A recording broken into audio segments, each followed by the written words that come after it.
Hello everyone, आप सभी का फिर से स्वागत है। यह घटना चक्र हिस्ट्री का डिस्कशन है और आज का टॉपिक है कांग्रेस का बनारस, कलकत्ता एवं सूरत अधिवेशन। तो चलिए स्टार्ट करते हैं।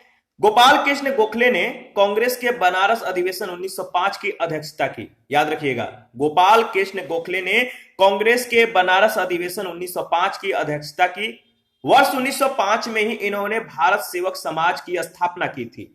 1906 के कलकत्ता कांग्रेस अधिवेशन में अध्यक्ष पद को लेकर पार्टी में विभाजन की नौबत आ गई, लेकिन दादा भाई नौरोजी के अध्यक्ष बनने से संभावित विभाजन उस समय टल गया। राष्ट्रीय कांग्रेस के कलकत्ता अधिवेशन में ही पहली बार दादा भाई ने स्वराज की मांग की। कांग्रेस के द्वारा सेल्फ रूल संबंधी प्रस्ताव पर सर्वप्रथम 1905 में बनारस अधिवेशन में चर्चा हुई और 1906 में कलकत्ता के अधिवेशन में स्वराज का प्रस्ताव पारित कर दिया गया। इस प्रस्ताव के साथ स्वदेशी बहिष्कार तथा राष्ट्रीय शिक्षा संबंधी प्रस्ताव भी पारित किए गए। दादा भाई नौरोजी को लोग श्रद्धा से भारत के वयोवृद्ध नेता यानी grand old man of India के नाम से स्मरण करते हैं। 1892 ईस्वी में वे पहले भारतीय थे जो उदारवादी दल की ओर से फिन्सबरी से ब्रिटिश संसद के सदस्य चुने गए। वह भारतीय राष्ट्रीय कांग्रेस के 1886, 1893 और 1906 ईस्वी में अध्यक्ष भी रहे। दादा भाई नौरोजी पहले भारतीय थे जो एल्फिंस्टन कॉलेज में बंबई में गणित और भौतिकी के प्रोफेसर नियुक्त हुए थे। इन्होंने एक गुजराती पत्रिका, नाम याद रखिएगा, राष्ट्र गुफ्तार की शुरुआत 1851 ईस्वी में की थी। CY चिंतामणि ने दादा भाई नौरोजी के विषय में कहा था कि भारत के सार्वजनिक जीवन को अनेक बुद्धिमान और निस्वार्थ नेताओं ने सुशोभित किया है, परंतु हमारे युग में कोई भी दादा भाई नौरोजी जैसा नहीं था। दूसरी ओर गोखले ने कहा, यदि मनुष्य में कहीं देवत्व है तो वह दादा भाई नौरोजी में है। 1907 में सूरत में आयोजित कांग्रेस के 23वें वार्षिक अधिवेशन में उदारवादियों और उग्रवादियों में अध्यक्ष पद को लेकर कांग्रेस का विभाजन हो गया। उग्रपंथी जहां लाला लाजपत राय को अध्यक्ष बनाना चाहते थे, वहीं उदारवादी रास बिहारी घोष को अध्यक्ष बनाना चाहते थे और अंततः क्या हुआ, रास बिहारी घोष अध्यक्ष बनने में सफल हो गए। पहला प्रश्न है, 18 वर्ष की आयु में स्नातक, 20 वर्ष की आयु में प्रोफेसर तथा सुधारक के सह संपादक, 25 वर्ष की आयु में सार्वजनिक सभा और प्रांतीय सम्मेलन के मंत्री, 29 वर्ष की आयु में राष्ट्रीय कांग्रेस के मंत्री, 31 वर्ष की आयु में महत्वपूर्ण रॉयल कमीशन के समक्ष अग्रणी प्रवाह, 34 वर्ष की आयु में प्रांतीय विधायक, 36 वर्ष की आयु में इंपीरियल विधायक, 39 वर्ष की आयु में भारतीय राष्ट्रीय कांग्रेस के अध्यक्ष, एक देशभक्त जिसे महात्मा गांधी ने स्वयं अपना गुरु माना है। इन शब्दों में एक जीवनीकार ने वर्ण किया है। तो बताइए, यह जो पूरा डेटा है किनके जीवन से या मतलब कि किनके जीवनी है? तो सही जवाब है गोपाल कृष्ण गोखले का। जो वर्ण किया गया है किसके बारे में? गोपाल कृष्ण गोखले के बारे में। यह सारा उद्धरण गोपाल कृष्ण गोखले के बारे में उद्धृत है। गोपाल कृष्ण गोखले का जन्म 9 मई 1866 को रत्नागिरी यानी महाराष्ट्र में एक ब्राह्मण परिवार में हुआ था। 1884 ईस्वी में BA पास करने के बाद वह रनाडे के द्वारा स्थापित दक्कन शिक्षा सभा में सम्मिलित हो गए। 20 वर्ष तक इस सभा की सेवा भिन्न भिन्न रूपों में की। विद्यालय के मुख्य अध्यापक, फर्ग्यूसन कॉलेज पूना के प्राध्यापक के रूप में और फिर प्रिंसिपल के रूप में, और पहली बार 1889 ईस्वी में इलाहाबाद कांग्रेस अधिवेशन के मंच से जो है राजनीति में भाग लिया। 1897 में उन्हें और वाचा को भारतीय व्यय के लिए जो है नियुक्ति वेल्बी आयोग के सम्मुख साक्ष्य देने को कहा गया। 1902 में वह बंबई में संविधान परिषद के लिए और कालांतर में इंपीरियल लेजिस्लेटिव काउंसिल के लिए चुने गए। अपने राजनैतिक दर्शन के वह सच्चे उदारवादी थे। वह समभाव और मृदु न्यायप्रियता में विश्वास करते थे। उन्हें पूर्ण विश्वास था कि देश का पुनरुद्धार राजनीतिक उत्तेजना के बवंडरों से नहीं हो सकता है। वे साध और साधन दोनों की पवित्रता में विश्वास करते थे। इन्हीं कारणों से महात्मा गांधी उनसे प्रभावित हुए और उनके राजनैतिक शिष्य बन गए। प्रश्न संख्या सेकंड है, गोपाल कृष्ण गोखले ने कांग्रेस के लिए अधिवेशन में अध्यक्षता की। गोपाल कृष्ण गोखले ने कांग्रेस के लिए अधिवेशन में अध्यक्षता की। किस अधिवेशन की अध्यक्षता की? तो 1905। याद रखिएगा, गोपाल कृष्ण गोखले ने कांग्रेस के बनारस अधिवेशन 1905 की अध्यक्षता की। प्रश्न संख्या थर्ड, भारतीय राष्ट्रीय कांग्रेस के 1905 के बनारस अधिवेशन का अध्यक्ष कौन था? भारतीय राष्ट्रीय कांग्रेस के 1905 के बनारस अधिवेशन का अध्यक्ष कौन था? Gopal Krishna Gokhale, C option. निम्नलिखित में से किस नेता ने 1906 में कलकत्ता कांग्रेस अधिवेशन की अध्यक्षता की थी? निम्नलिखित में से किस नेता ने 1906 में कलकत्ता कांग्रेस अधिवेशन की अध्यक्षता की थी? तो याद रखिएगा, सही जवाब है दादा भाई नौरोजी, डी ऑप्शन। 1906 के कलकत्ता कांग्रेस अधिवेशन में अध्यक्ष पद को लेकर पार्टी में विभाजन की नौबत आ गई थी, लेकिन दादा भाई नौरोजी के अध्यक्ष बनने से संभावित विभाजन उस समय टल गया। दादा भाई नौरोजी को लगभग सभी राष्ट्रवादी एक सच्चा देशभक्त मानते थे। राजनीति और जो राजनीतिक विचारों से कह सकते हैं कि दादा भाई पूर्ण राजभक्त थे। वे समझते थे कि भारत में अंग्रेजी राज से बहुत लाभ हुआ है और वह इस साहचर्य के सदा बने रहने में अभिरुचि रखते थे। राष्ट्रीय कांग्रेस के कलकत्ता अधिवेशन में ही पहली बार दादा भाई ने स्वराज की मांग की। प्रश्न संख्या 5 है, कांग्रेस ने स्वराज प्रस्ताव 1905 में पारित किया। प्रस्ताव का उद्देश्य क्या था? कांग्रेस ने स्वराज प्रस्ताव 1905 में पारित किया। प्रस्ताव का उद्देश्य क्या था, आप बताइए। इसका सही जवाब क्या होगा? तो देखिए, इसके बारे में डिस्कस कर लेते हैं। कांग्रेस ने सेल्फ रूल यानी स्वशासन संबंधी प्रस्ताव पर सर्वप्रथम 1905 में बनारस अधिवेशन में चर्चा हुई। 1906 में कलकत्ता के अधिवेशन में स्वराज का प्रस्ताव पारित कर दिया गया। इस प्रस्ताव के साथ स्वदेशी बहिष्कार तथा राष्ट्रीय शिक्षा संबंधी प्रस्ताव भी पारित किए गए। प्रश्न संख्या 6 है, स्वराज को बतौर राष्ट्रीय मांग के रूप में सर्वप्रथम रखा था। स्वराज को बतौर राष्ट्रीय मांग के रूप में सर्वप्रथम रखा था किसने? दादा भाई नौरोजी ने। 1906 में भारतीय राष्ट्रीय कांग्रेस के कलकत्ता अधिवेशन में कांग्रेस के मंच से स्वराज की मांग पहली बार करने का श्रेय दादा भाई नौरोजी को है।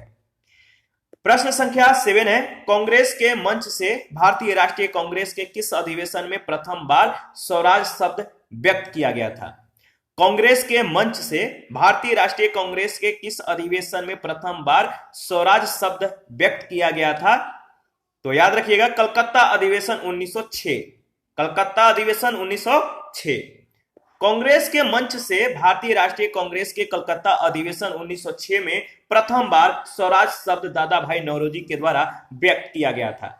दादा भाई नौरोजी ने स्वराज शब्द की व्याख्या करते हुए इसे कलकत्ता अधिवेशन 1906 में ही भारतीय राष्ट्रीय कांग्रेस का लक्ष्य बताया था। याद रखिएगा। आगे बढ़ते हैं और नेक्स्ट प्रश्न है, प्रश्न संख्या 8, स्वराज शब्द का प्रयोग सर्वप्रथम किसने किया? स्वराज शब्द का प्रयोग सर्वप्रथम किसने किया? याद रखिएगा, बाल गंगाधर तिलक ने। बाल गंगाधर तिलक का कथन था कि स्वराज मेरा जन्मसिद्ध अधिकार है और मैं इसे लेकर रहूंगा। हालांकि स्वराज शब्द का सर्वप्रथम प्रयोग दयानंद सरस्वती ने किया था, किंतु दिए गए विकल्पों में तिलक ने ही पहली बार स्वराज की मांग का समर्थन किया। प्रश्न संख्या 9 है, दादा भाई नौरोजी आमतौर पर किस नाम से जाने जाते थे? दादा भाई नौरोजी आमतौर पर किस नाम से जाने जाते थे? तो याद रखिएगा, grand old man of India. दादा भाई नौरोजी को लोग श्रद्धा से भारत के वयोवृद्ध नेता यानी grand old man of India के नाम से स्मरण करते हैं। 1892 ईस्वी में वे पहले भारतीय थे जो उदारवादी दल की ओर से फिन्सबरी से ब्रिटिश संसद के सदस्य चुने गए। वह भारतीय राष्ट्रीय कांग्रेस के 1886 में, 1893 में और 1906 ईस्वी में अध्यक्षता की थी। CY चिंतामणि ने दादा भाई नौरोजी के विषय में कहा था कि भारत के सार्वजनिक जीवन को अनेक बुद्धिमान और निस्वार्थ नेताओं ने सुशोभित किया है, परंतु हमारे युग में कोई भी दादा भाई नौरोजी जैसा नहीं था। गोखले ने दूसरी ओर गोखले ने क्या कहा? यदि मनुष्य में कहीं देवत्व है तो वह दादा भाई नौरोजी में है। प्रश्न संख्या 10 है, भारत में ग्रैंड ओल्ड मैन की संज्ञा किसे दी जाती है? भारत में ग्रैंड ओल्ड मैन की संज्ञा किसे दी जाती है? दादा भाई नौरोजी को। 11 नंबर है, इनमें से किसे दी ग्रैंड ओल्ड मैन के नाम से जाना जाता है? इनमें से किसे दी ग्रैंड ओल्ड मैन के नाम से जाना जाता है? तो दादा भाई नौरोजी को। इसके बाद 12 नंबर है, निम्नलिखित में से कौन कथन दादा भाई नौरोजी के विषय में सत्य नहीं है? तो दादा भाई नौरोजी के विषय में एक कथन गलत है। आपको बताना है कि वह कौन सा कथन है जो कि दादा भाई नौरोजी के विषय में सत्य नहीं है। इसका सही जवाब क्या होगा? तो देखिए, वे ब्रिटिश पार्लियामेंट के सदस्य के रूप में अनुदारवादी पार्टी के टिकट पर चुने गए थे, जो कि सत्य नहीं है। याद रखिएगा, दादा भाई नौरोजी 1892 ईस्वी में ब्रिटिश पार्लियामेंट के सदस्य के रूप में उदारवादी पार्टी यानी लिबरल पार्टी के टिकट पर चुने गए थे। 13 नंबर है, दादा भाई नौरोजी के विषय में निम्नलिखित में से कौन सा एक कथन असत्य है? दादा भाई नौरोजी के विषय में निम्नलिखित में से कौन सा एक कथन असत्य है? तो इसका सही जवाब है, उन्होंने 4 बार भारतीय राष्ट्रीय कांग्रेस की अध्यक्षता की थी। बताइए, तो कौन सा कथन असत्य है? D option. दादा भाई नौरोजी पहले भारतीय थे जो एल्फिंस्टन कॉलेज बंबई में गणित और भौतिकी के प्रोफेसर नियुक्त हुए थे। 1892 से 1895 ईस्वी तक ये उदारवादी दल से ब्रिटिश पार्लियामेंट के सदस्य रहे। इन्होंने एक गुजराती पत्रिका राष्ट्र गुप्तार की शुरुआत 1851 ईस्वी में की थी। दादा भाई नौरोजी ने, याद रखिएगा, 1886 ईस्वी में, 1893 में और 1906 में कुल 3 बार भारतीय राष्ट्रीय कांग्रेस की अध्यक्षता की थी। 14 नंबर है, ब्रिटिश पार्लियामेंट में चुना जाने वाला प्रथम भारतीय कौन था? ब्रिटिश पार्लियामेंट में चुने जाने वाला प्रथम भारतीय था जिनका नाम था दादा भाई नौरोजी, यानी सी ऑप्शन। दादा भाई नौरोजी यानी grand old man of India प्रथम भारतीय थे जो 1892 ईस्वी में उदारवादी दल की ओर से फिन्सबरी से ब्रिटिश संसद के सदस्य चुने गए थे।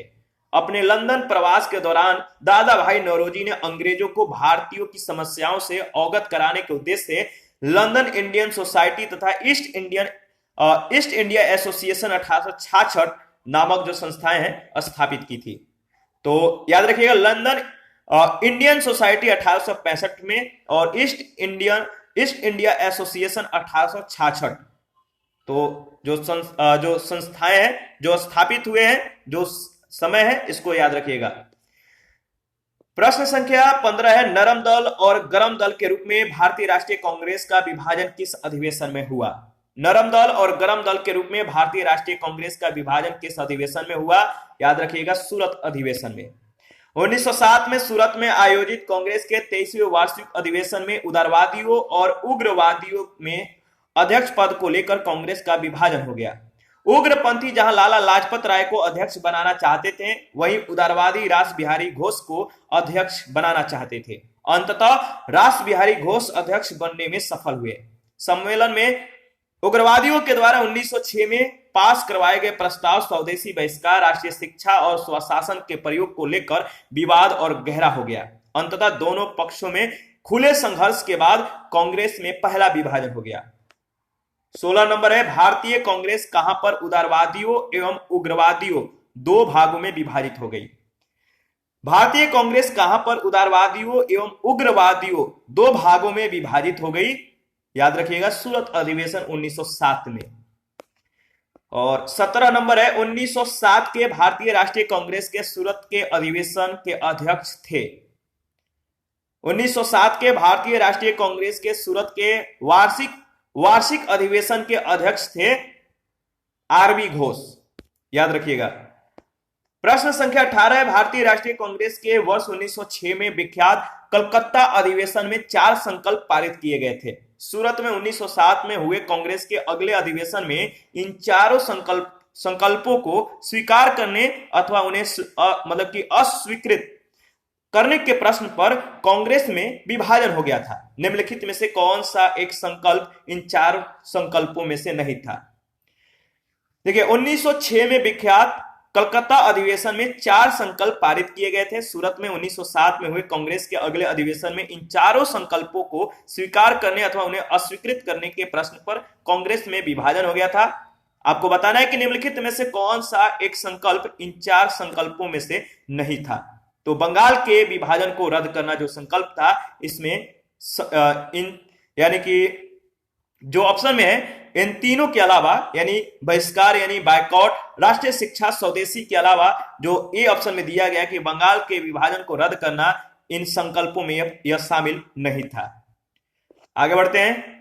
19 नंबर है 20वीं सदी के प्रारंभिक वर्षों में कांग्रेस में विभाजन की प्रक्रिया शुरू हुई। 20वीं सदी के प्रारंभिक वर्षों में कांग्रेस में विभाजन की प्रक्रिया शुरू हुई। कांग्रेस आंदोलन की रणनीतियों पे, कांग्रेस आंदोलन के उद्देश्यों पर, कांग्रेस आंदोलन में लोगों की भागीदारी पर, उपयुक्त सभी पर, यानी डी ऑप्शन उपयुक्त सभी। 20वीं सदी के प्रारंभिक वर्षों में कांग्रेस के विभाजन का एक प्रमुख कारण नरमपंथियों का अपने रणनीतियों, उद्देश्यों और आम जनता को अपने साथ रख पाने में असफल होना था। नरमपंथियों ने आम जनता के बीच काम किया। नरमपंथी राजनीति घटनाक्रमों के अनुरूप अपनी रणनीति में फेरबदल नहीं कर पाते थे। वे यह महसूस न कर सके कि उनकी उपलब्धियों ने ही उनकी राजनीति को अव्यवहारिक बना दिया। नरमपंथी और गरमपंथी के सोच और अनुमान पारस्परिक मतभेद के दृष्टिकोण और राष्ट्रवादी दृष्टिकोण दोनों से ही गलत थे। नरमपंथी यह समझ नहीं पाए कि सरकार नरमपंथियों के भय के कारण ही उनसे बातचीत कर रही है, और गरमपंथी यह नहीं समझ पाए कि उनके संघर्ष में नरमपंथी उनके लिए कवच का काम कर सकते हैं। फलस्वरूप 1907 के सूरत अधिवेशन में कांग्रेस का विभाजन हो गया। प्रश्न संख्या 20 है भारतीय राष्ट्रीय कांग्रेस में सूरत की फूट पड़ी। सूरत की जो फूट हुई थी कब हुई थी? भारतीय राष्ट्रीय कांग्रेस में सूरत की जो फूट हुई कब हुई? 1907 में। भारतीय राष्ट्रीय कांग्रेस की सूरत फूट 1907 में कांग्रेस के सूरत अधिवेशन में हुई थी, जिससे कांग्रेस नरमपंथी और गरमपंथी दो अलग अलग गुटों में विभक्त हो गई। सूरत अधिवेशन ताप्ती नदी के किनारे हुआ था। सूरत के विभाजन में गरम दल का नेतृत्व बाल गंगाधर तिलक ने किया था, याद रखिएगा। 21 नंबर है भारतीय राष्ट्रीय कांग्रेस का प्रथम विभाजन कब हुआ? बताइए, भारतीय राष्ट्रीय कांग्रेस का प्रथम विभाजन कब हुआ? याद रखिएगा, बहुत ज्यादा इंपॉर्टेंट है, 1907 में, और इसको हम लोगों ने कई बार रिपीट भी किया है। प्रश्न संख्या 22 है सूरत विभाजन का नेतृत्व किया था। सूरत विभाजन का नेतृत्व किया था, किसने किया था? सूरत विभाजन का नेतृत्व तिलक ने किया था, याद रखिएगा। सी ऑप्शन आपका राइट ऑप्शन है। और 23 नंबर है 1907 में सूरत में भारतीय राष्ट्रीय कांग्रेस के विभाजन का मुख्य कारण क्या था? 1907 में सूरत में भारतीय राष्ट्रीय कांग्रेस के विभाजन का मुख्य कारण क्या था? तो बताइए, मुख्य कारण क्या था? अंग्रेजी सरकार के साथ नरमपंथियों की वार्ता करने की क्षमता के बारे में चरमपंथियों में विश्वास का अभाव मुख्य कारण था। B option. 1907 में सूरत में भारतीय राष्ट्रीय कांग्रेस के विभाजन का मुख्य कारण था अंग्रेजी सरकार के साथ नरमपंथियों की वार्ता करने की क्षमता के बारे में चरमपंथियों में विश्वास का अभाव। सूरत अधिवेशन में चरमपंथी लाला लाजपत राय को अध्यक्ष बनाना चाहते थे, जबकि उदारवादी रास बिहारी घोष को अध्यक्ष बनाने के पक्षधर थे। और क्या हुआ? अंततः रास बिहारी घोष अध्यक्ष बनने में सफल हो गए। ठीक है। और नेक्स्ट टॉपिक है हमारा मुस्लिम लीग का गठन 1906। तो इस टॉपिक को नेक्स्ट सेशन में डिस्कस करेंगे। अभी के लिए इतना ही, तो हमें इजाजत दीजिए और आप अपना प्रतिक्रिया जरूर दीजिए। आपके प्रतिक्रियाओं का हमें बेसब्री से इंतजार रहता है। और देखिए, किसी भी टॉपिक में या किसी भी प्रश्न में अगर आपको डाउट हो तो आप हमें कमेंट कर सकते हैं। और जिन लोगों ने टेलीग्राम चैनल और टेलीग्राम क्विज ग्रुप को ज्वाइन नहीं किया है तो वीडियो के डिस्क्रिप्शन बॉक्स में उसका लिंक है, आप ज्वाइन कर लीजिए। आपको रोज क्विज कराए जाते हैं, बहुत सारे फैक्ट और अपडेट जो है टेलीग्राम चैनल और टेलीग्राम क्विज पर जो है अपडेट किए जाते हैं, तो आप ज्वाइन कर लीजिए, आपके लिए बहुत ज्यादा बेनिफिट है। और जिन लोगों को घटना चक्र का पीडीएफ चाहिए आप हमसे ले सकते हैं।